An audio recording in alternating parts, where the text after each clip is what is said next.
We're not doing that later. Not yet. Fantastic Four. There's some news that I heard about today, a nice little rumor. Fantastic Four is filled with rumors at the moment. But the Fantastic Four cast apparently was all but nearly confirmed.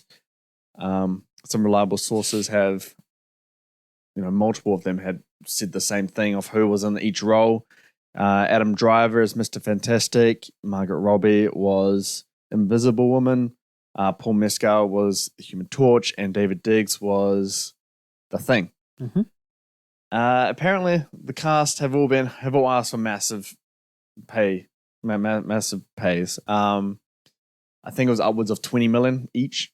Jesus. So 80 million just for the cast alone.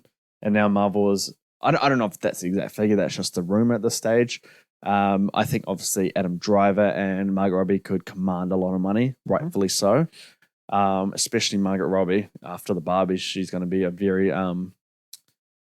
even more famous than she is now. So, yeah, upwards of 80 million in just cast. Marvel have apparently, they're reconsidering who should be the final cast. Should there be new faces that we can, cut down on cast and spend more elsewhere?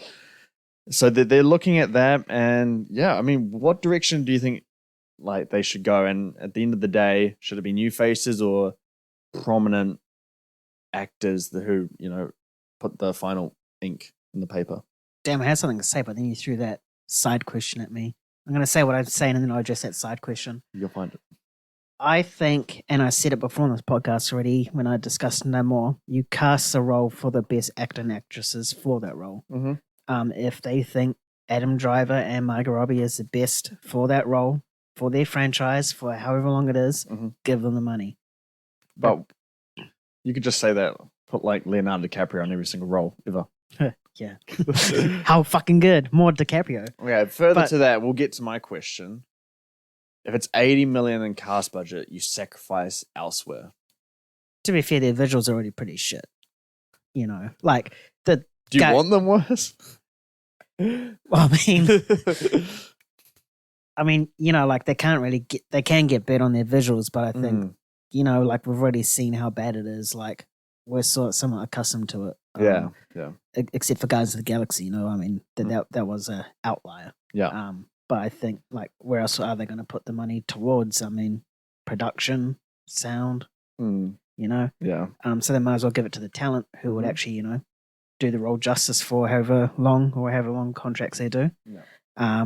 But then again, I don't want, for Fantastic Four, I did not want any familiar faces in it, really. I wanted, this is the perfect time to bring new actors into the Hollywood frame. So, you can cast anyone, They can't even be somewhat famous, like Jodie Comer or Samara Weaving, that they have a name, but they're not very popular. They're not a global brand yet. Yeah, perfect way to build them up, So those type of, would you consider them C-listers?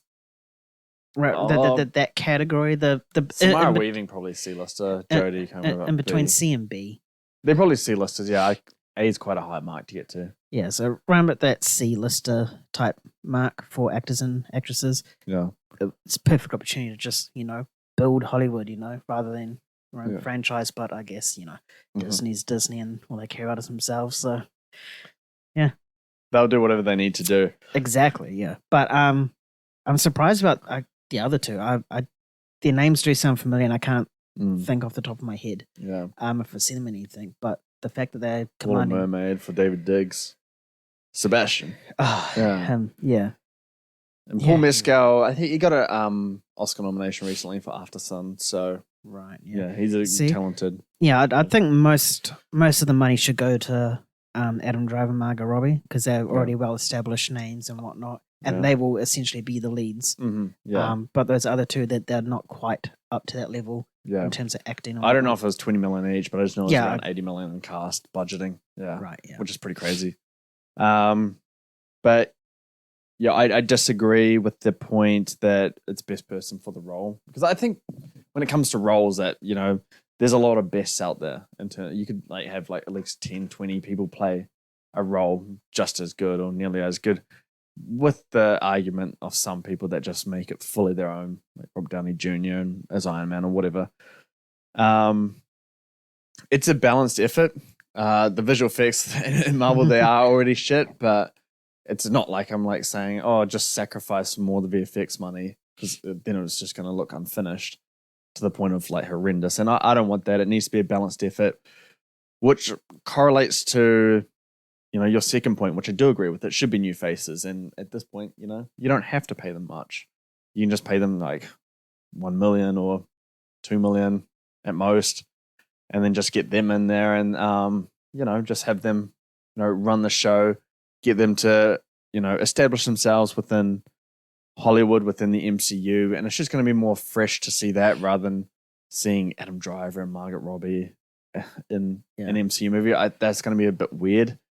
So having fresh new faces, I think it's a really good fit for Fantastic Four inside the MCU, because you're reestablishing, quite a big franchise, or one of the biggest, kind of superhero families. And, you want that to be, it should just be all fully new rather than having all this other, baggage to it.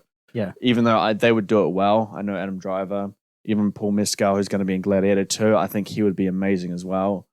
Even David Diggs as the Thing. It sounds like a really great cast, and I would have no problem with it. But not at the expense of, $80 million. I think that's just a bit absurd for a first movie. And just look at where it can go. Fantastic Four is obviously going to be very big, very prominent, and it's going to be a long-term game plan, which is, I think, a reason why we support the new faces in it, because it's a long-term contract, really. And it's easier for them to sign a multi-year deal. Exactly. And look at the money that Robert Downey Jr. commanded over his time. He didn't start off with earning much. I don't know how much it was, but it wasn't much at all from Iron Man. And then he went on to get to that, 50 million mark for an Avengers movie. If it's new faces and if they're that good and they get that franchise to that heights, then they can really start to command the money that Margot Robbie and Adam Driver are already asking for here. Yeah. So, yeah, I think I do want best for the role, but if you can find new faces that can play it just as well, then go ahead. That's probably the better move, in my opinion.